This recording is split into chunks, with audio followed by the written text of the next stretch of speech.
From the Evening Standard in London, this is The Leader. Evening Standard, it's your Evening Standard.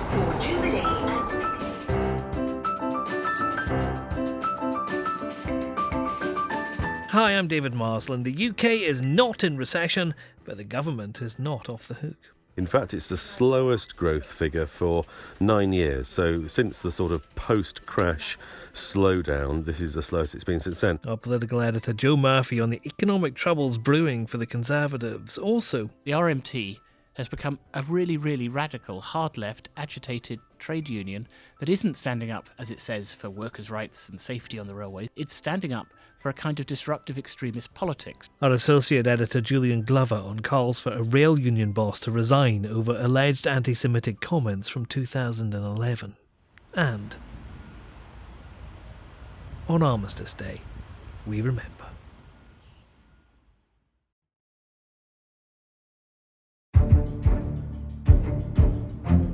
Britain is not in recession, at least not quite. The Office for National Statistics says GDP, that's gross domestic product, grew by 0.3% in the third quarter of the year. But that's still the lowest since 2010.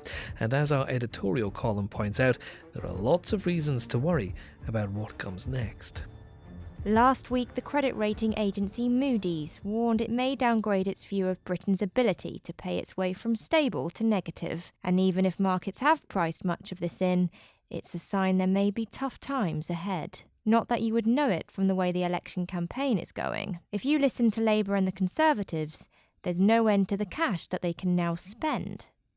The Tories are gunning for Labour's plans to increase investment spending by up to £55 billion a year. But as the former Treasury Minister David Gauke reminds us today, that is made less credible by Tory plans to boost it by £20 billion. His old party is engaging in a bidding war with a Marxist, he says.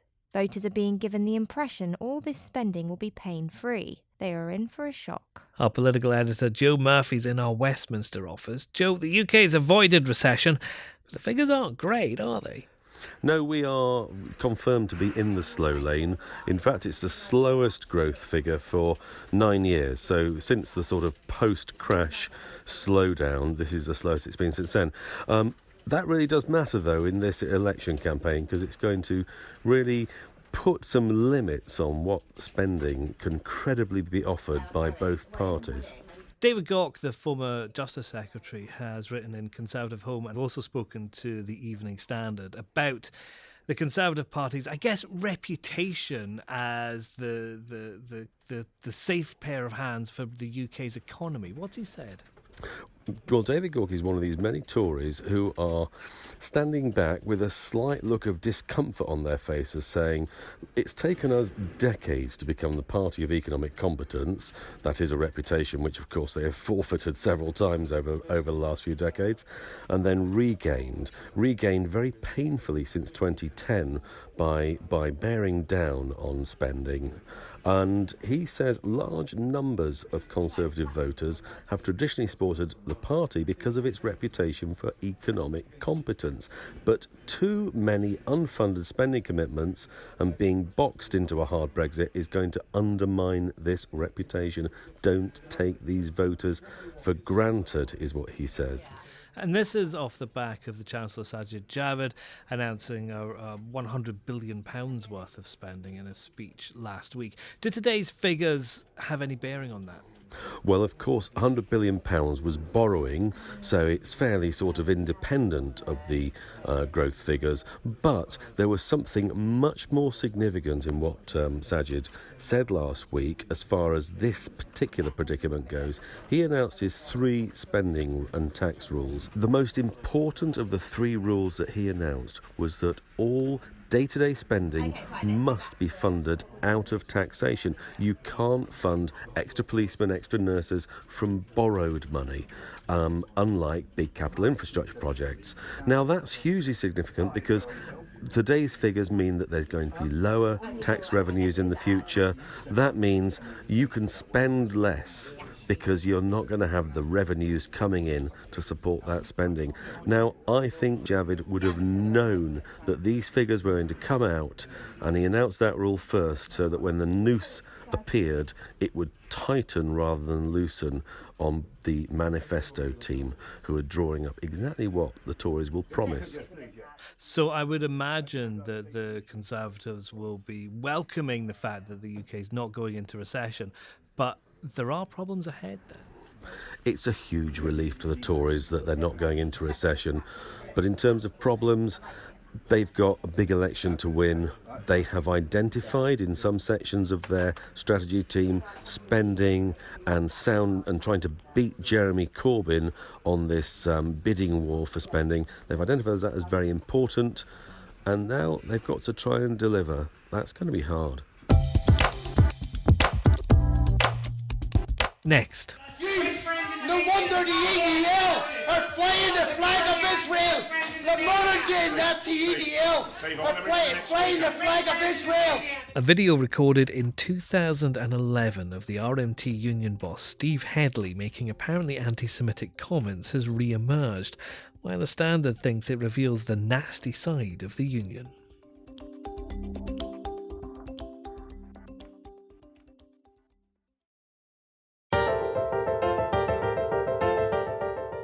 Next month, RMT union members will hold strike action on South Western railway services into Waterloo for 27 days. They say it's about safety, but a video of one of its bosses, Steve Hedley, making allegedly anti-Semitic remarks has re-emerged. The Standard's asking why the union's not taking action about that. The RMT Rail Union likes nothing more than to parade its commitment to justice. Its trigger-happy leaders demand strikes on the thinnest of provocations. There's one thing you can bet the union won't be raging against today, however, and that's a rant by its own boss, Steve Hedley, which has emerged online. A video shows the union's senior Assistant General Secretary screaming and pointing during a meeting on Palestinian rights in 2011. He shouts at Richard Millett, a defender of Israel, "You're an absolute disgrace to the Jewish people. You are a modern-day fascist. You are a modern-day Nazi."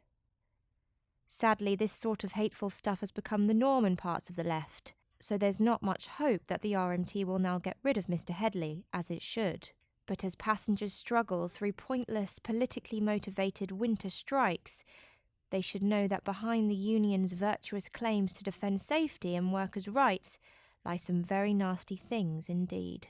On Twitter, Mr. Hedley says he was provoked into saying something stupid and apologised for any offence nearly a decade ago.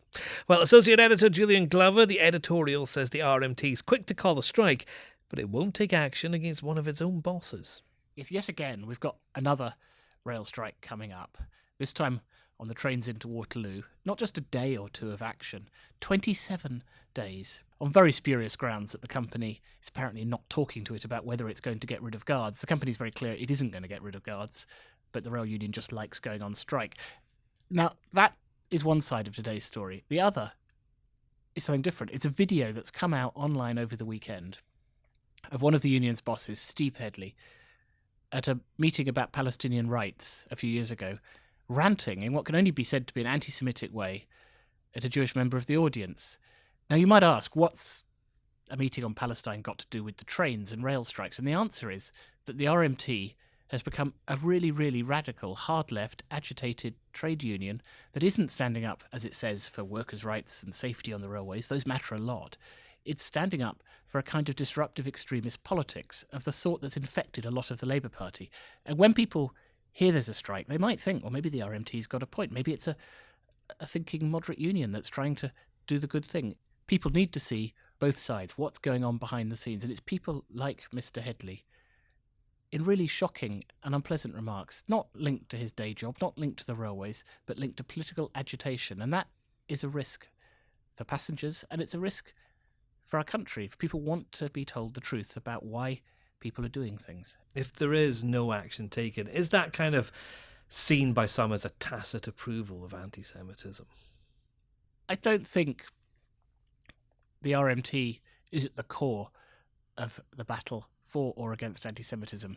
It's certainly a big issue inside the Labour Party and the wider leftist movement that's infected a lot of the Labour Party. A lot of good Labour people are distraught to see easy, nasty, anti-Semitic language becoming the norm. It's no longer shocking to hear these things from some figures on the left.